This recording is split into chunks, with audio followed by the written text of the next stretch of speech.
Hey guys, so before this video starts, I just want to let you know that I am very extremely sorry, but towards the end, the sound starts to, not match up with the video.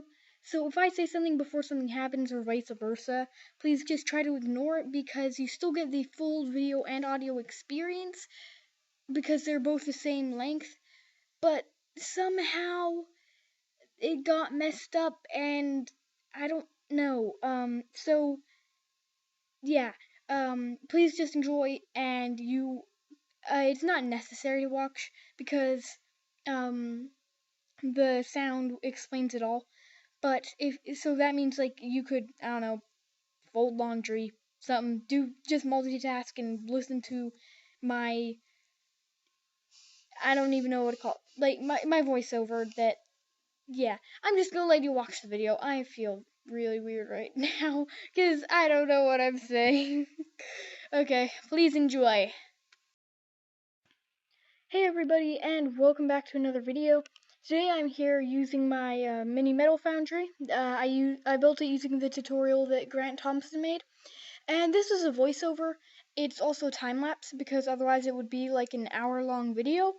But right now, I'm just gonna explain to you what we're doing and how we do it and stuff.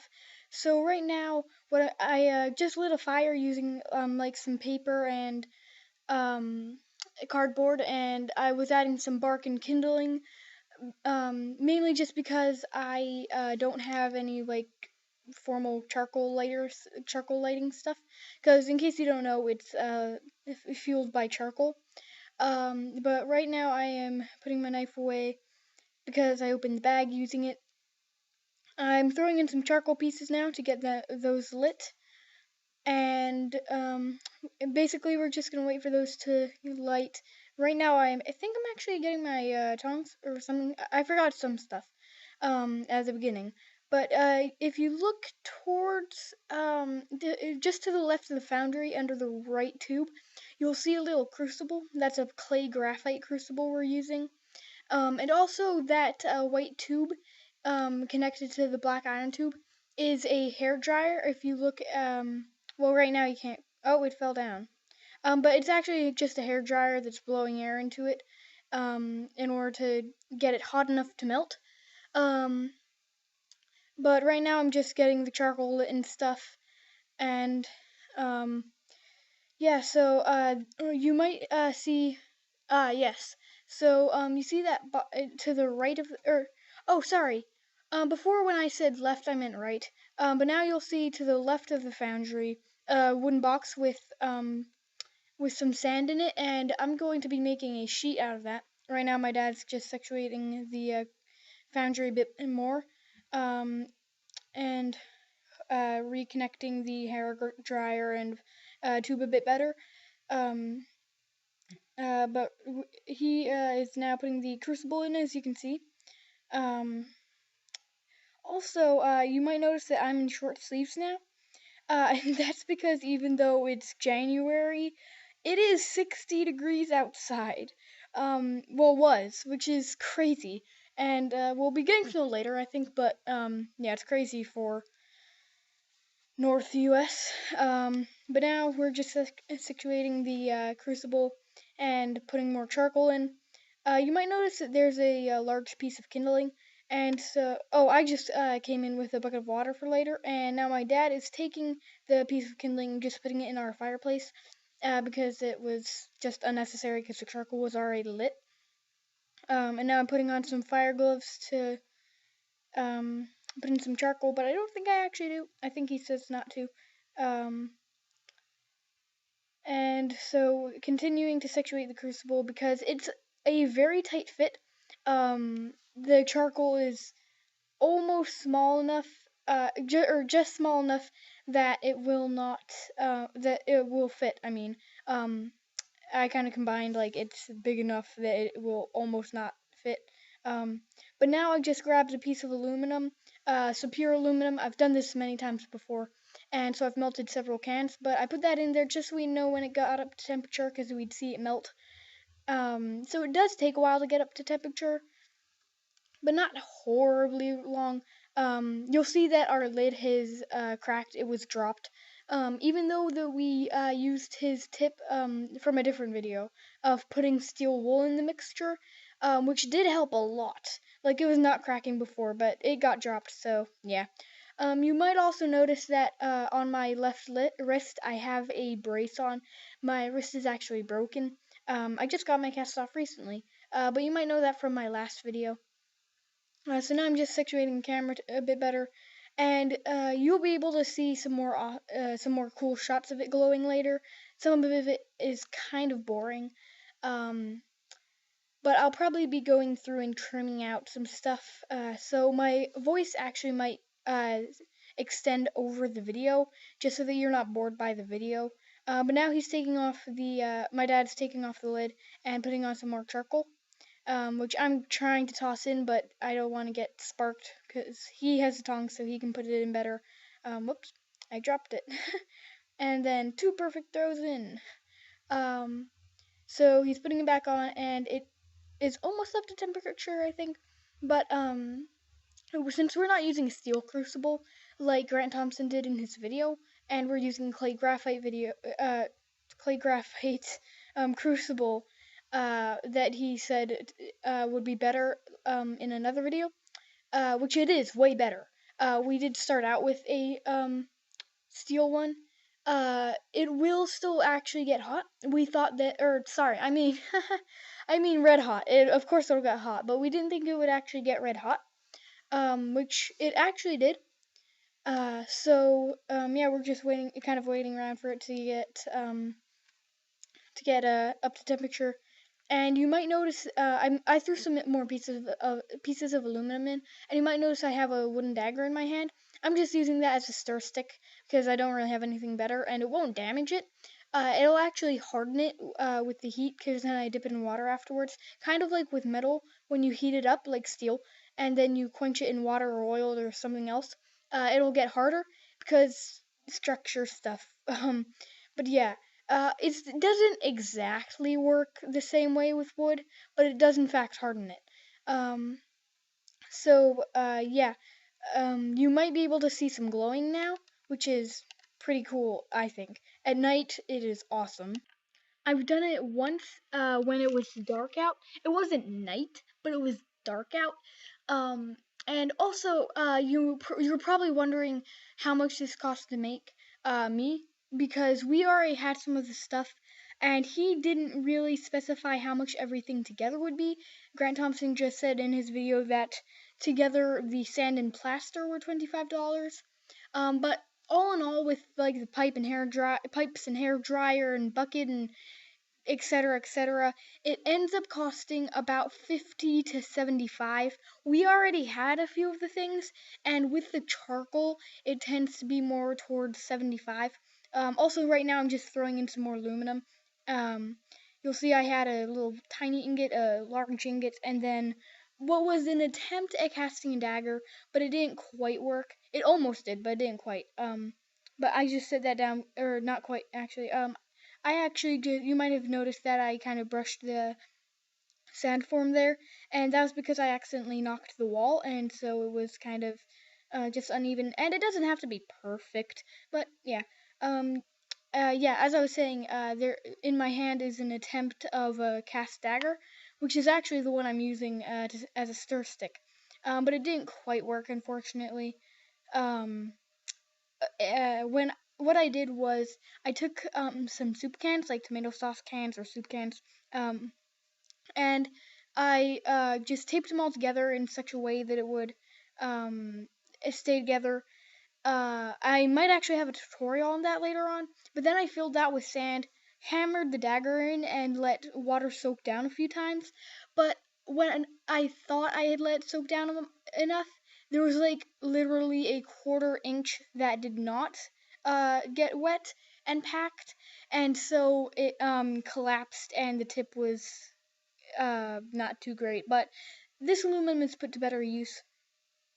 Anyway, so now I'm melting some more cans and stuff, because with the big ingots, especially the big ingots, what you want to do is you want to put them in, melt some cans or something else, put them in, melt some more cans on top of them, so that it will so that the molten aluminum will melt it, because since it's so thick and has so much more thermal mass than just like a soda can, it will not melt as fast. But if there's molten aluminum on top of it and below it, then it melts pretty fast. And you might be wondering how long it takes to melt the aluminum dagger, and it doesn't take long, but that's because I wait till the crucible's about half full in order to melt it, because then it is just like sitting in molten aluminum and melting down.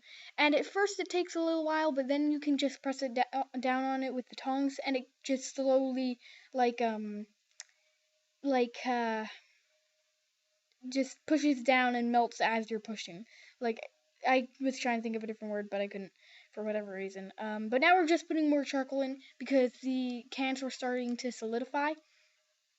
Um, and that can happen if you don't get it glowing red, like all the way glowing red hot, before, because if you don't get glowing red hot before it runs out of charcoal, then it will lose its heat more quickly.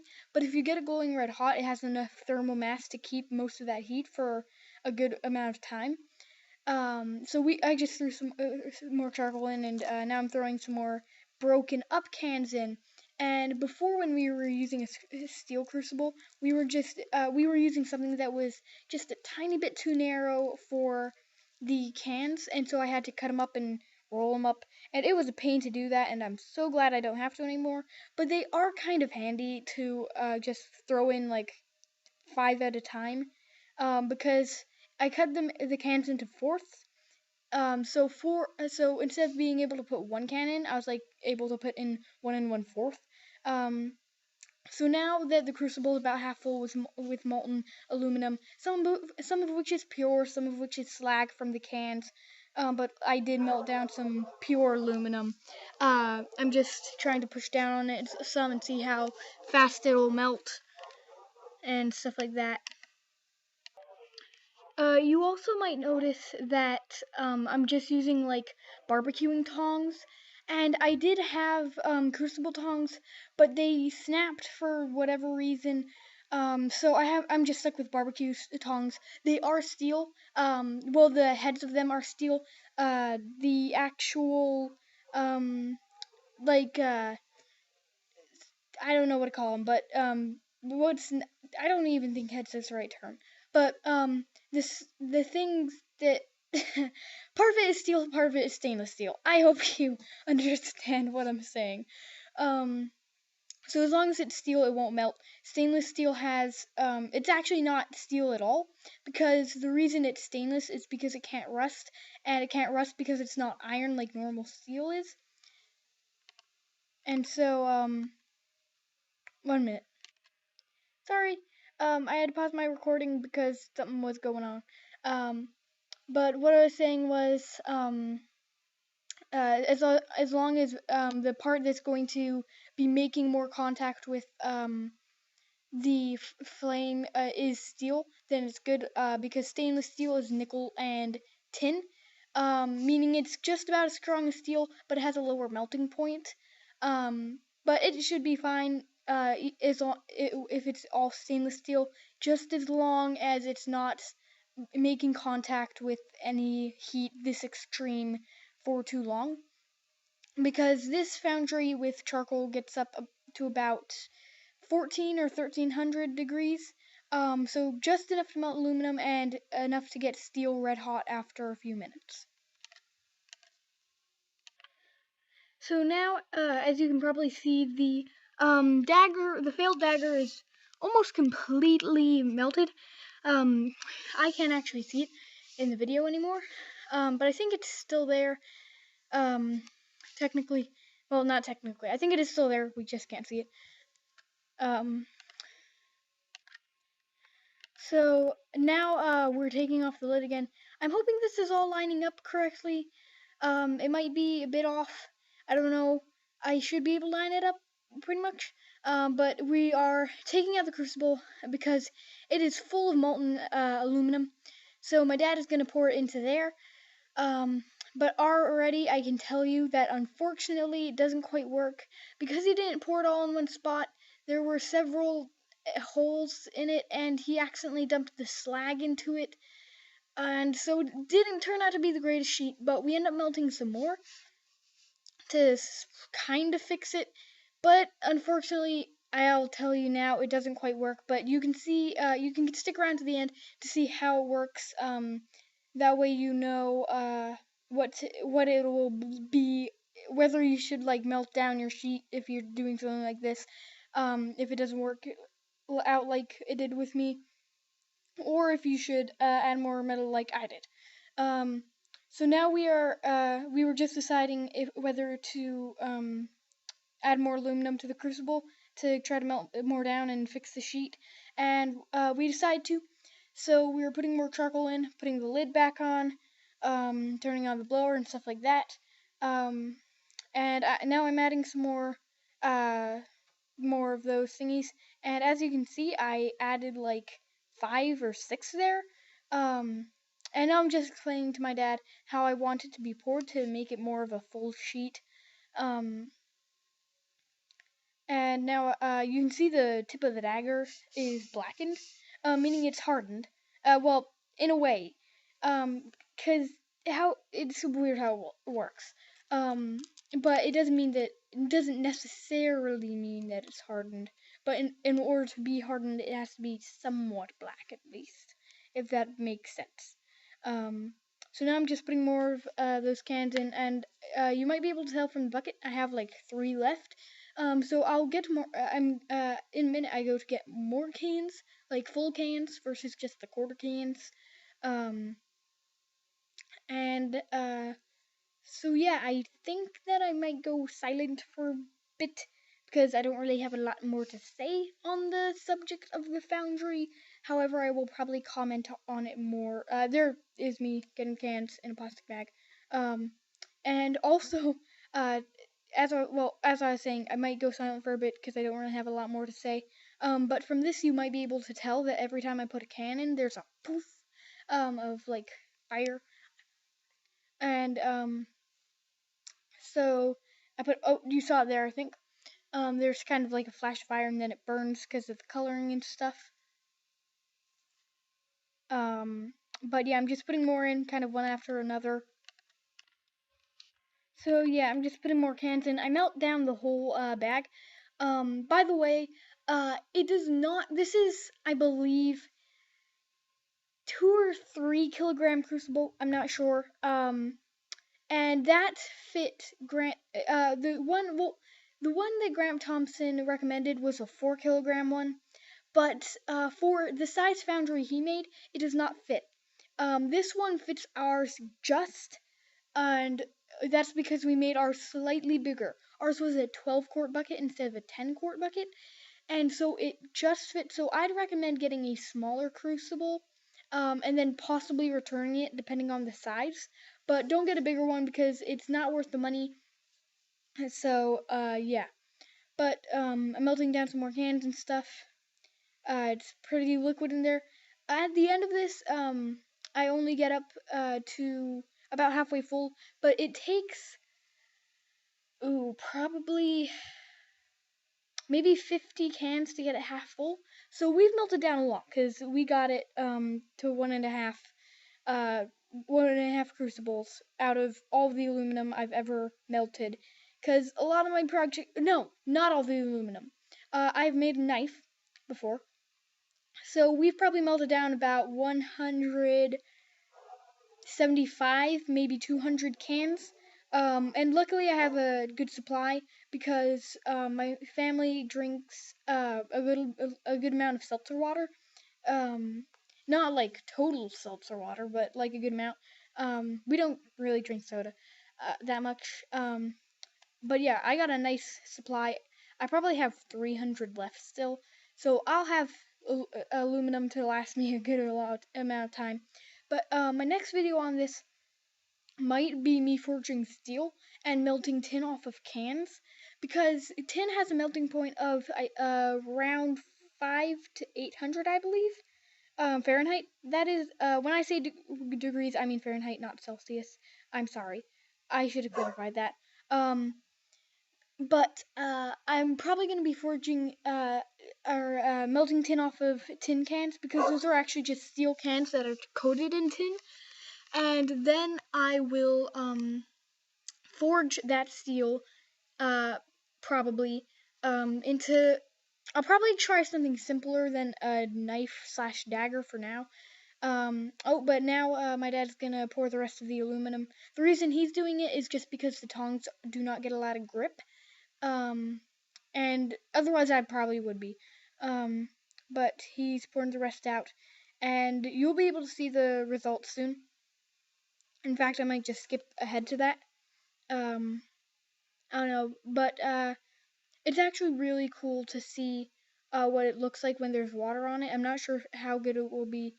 You can kind of see a few beads of water, but they like bead up, and it just because it's coming to an instant boil, and the water, of course, boiling water creates steam.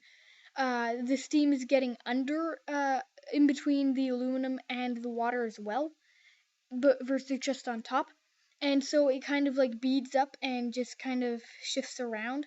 Um, and now you could see the plate, and it wasn't great, and it wasn't a long clip. But now I'm just doing some cleanup and giving myself some time to talk about how it turned out. I believe I give it a closer up soon. But basically, what happened was the two pourings did kind of weld together, but not very well. And so you can clearly see where the first pour and the second pour was, meaning that it when we try to cut it into a knife shape, it might fail and just kind of crumble. Well, not crumble, but come apart. So, enough was solid that, excuse me, that we could I could make an axe head out of it. Referring to my last video, I might do that. Um, but also, you'll see when I'm dripping water onto it, and that's because the sand is actually burning hot, and the droplets of water were boiling and steaming away as soon